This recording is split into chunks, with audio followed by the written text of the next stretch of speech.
Well, I started making little plays in grade school. Mm-hmm. When I was 9 years old, I started making plays and directing my friends in them and making the scenery. So I really been doing it. Yeah, but at a certain point, you seem to have diverged with what we call theater. Oh yeah, that happened very specifically. John Gassner, playwriting teacher, what he said to me was, Richard, you have one big problem. You get an effect that you like, and then you don't want to let go of it, and you want to repeat it, and you want to keep holding on to it. I went home and I thought, oh, I respect Gassner, I better think about that. And the next day I thought, you know what?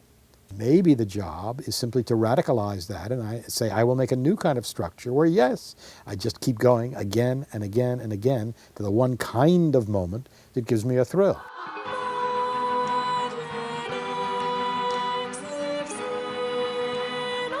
Well, that's good, but if you adjusted it a little this way, but if you adjusted it a little this way, this way, this way, adjusted it a little this way, big problem, big problem.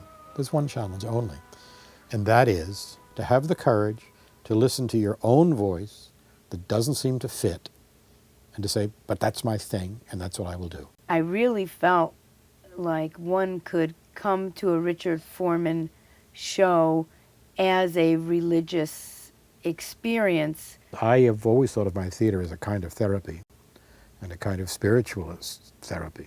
I was trying to find a way through the form to open the window so cosmic wind would blow through, so that ontology, the study of being, would inform and interfere with the delineation of these hysterical syndrome situations, the ontological hysteric.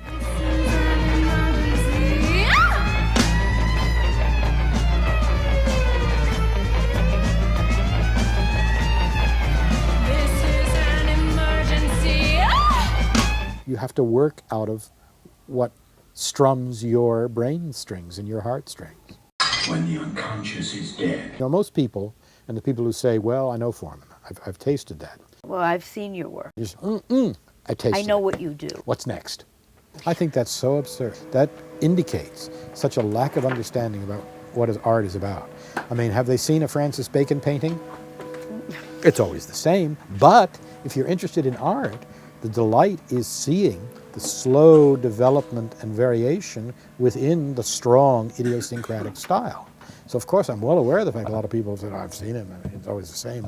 That's crazy. Then they're not looking at art. Then they're looking at something else when they go to the theater.